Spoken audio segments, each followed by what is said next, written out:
ওটা একটা ভিডিও আকারে আপনাকে দেখিয়ে দেওয়া হবে। The waves against the rocks, the way the light touches the water. Tiger, tiger, burning bright.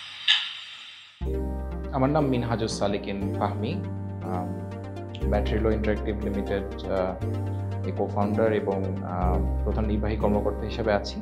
Game এবং সফটওয়্যার লাইনে 300-র বেশি কাজ করা হয়েছে আমাদের।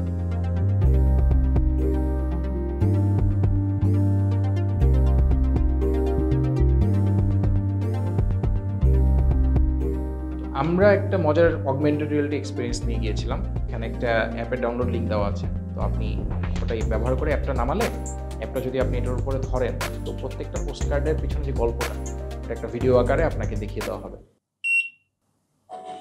The waves against the rocks, the way the light touches the water.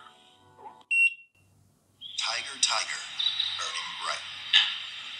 In the forest of the night. ওখানে ওদের জীবনে গেমের বিষয়টা বিনোদন হিসাবে বলেন বা শিক্ষণীয় বিষয় হিসাবে বলেন, এটা খুবই প্রাসঙ্গিকভাবে আছে, যেটা আমাদের এখনো আসলে নেই। সত্যি কথা বলতে, ছোটবেলা থেকে বাচ্চা কাচ্চারা গেমের মাধ্যমে যে শিখার বিষয়গুলো, সেগুলোতে সম্পৃক্ত হচ্ছে। ভালো ভালো গেম ওরা ছোটবেলা থেকে খেলে আসতেছে। ক্লাসিক যে গেমগুলো আছে, অনেক বছরের পুরনো, মারিও থেকে শুরু করে আমরা যদি বলি অনেক আগের গেমগুলো, আরেকটু বড় যখন হয় তখন ওরা এই ইন্ডাস্ট্রিতে আসতে পারে কাজ করার জন্য, এই ইন্ডাস্ট্রিতে কন্ট্রিবিউট করার জন্য। তো যে কারণে পুরো বিশ্বের যে গেম ইন্ডাস্ট্রি, যেটাকে আমরা বলি যে $200 বিলিয়ন ইন্ডাস্ট্রি বা $250 বিলিয়ন ইন্ডাস্ট্রি, সেটা প্রায় অর্ধেকের মতোই জুড়েই রয়েছে যে আমেরিকা। আমেরিকার প্রত্যেকটা স্টেটেই, আমি যেসব স্টেটে গিয়েছি দেখেছি, তো সবগুলোতেই আসলে আর্কেড ক্যাফে নামে একটা জিনিস খুবই জনপ্রিয়। তো যেটা হয় যে ওদের একটা রেস্টুরেন্টের মতো থাকে, যে রেস্টুরেন্টটা বিশেষত্ব হচ্ছে যে ওখানে অনেকগুলো আর্কেড মেশিন থাকে, যেখানে আপনি পং ভিডিও গেম, তারপরে প্যাকম্যান, তারপরে মারিও কার্ট, তো ওই সব classic game, king of fighters, তো ওই ক্লাসিক আর্কেড গেমগুলো সন্ধ্যার পরে আপনি চাইলে ওই সব ক্যাফেগুলোতে যেতে পারেন, গেম কনজিউম করতে পারেন।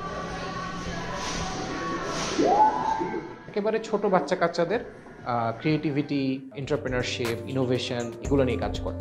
তো ওরা যেটা করছিল, ওরা গেম ডিজাইন করতে দিচ্ছিল। তো আমি দেখলাম যে ওদের যে গেম ওরা ডিজাইন করছে এবং ওদের যে নলেজ এবং ওদের যেই চিন্তাভাবনার ধরন, এটা অনেক ম্যাচিওর্ড। ওকলাহোমা মেমোরিয়াল যখন আমি ভিজিট করি, ওদের একটা অগমেন্টেড রিয়েলিটি অ্যাপ্লিকেশন ডাউনলোড করলাম। তো ডাউনলোড করে আমি যেটা দেখলাম যে অগমেন্টেড রিয়েলিটি দিয়ে আমাকে মোটামুটি ওই সময়ে যে ওকলাহোমা মেমোরিয়ালের যেই ট্র্যাজেডিটা, যেটা হয়েছিল অনেক বছর আগে, সেই ট্র্যাজেডিতে আমাকে হিস্টোরিক্যালি ওরা আসলে টাইম ট্রাভেল করিয়ে নিয়ে গিয়েছে। ইউনিভার্সিটি অফ ক্যালিফোর্নিয়া সান্টা ক্রুজের যে গেম ডিজাইন ডিপার্টমেন্টটা আছে, একটা লেকচার দিতে ইনভাইট করেছিল। একটা সময় ছোটোবেলায় আমিও ইউনিভার্সিটিতে একবার অ্যাপ্লিকেশন করেছিলাম, আমার অ্যাকসেপ্টেন্স হয়েছিল, কিন্তু অ্যাডমিশন ফি এত বেশি ছিল, পরে আর আমি আগে নিই আর কি। তো সেখানেই লেকচারার হিসাবে যেতে পেরে মানে খুব ভালো লাগছিল আর কি।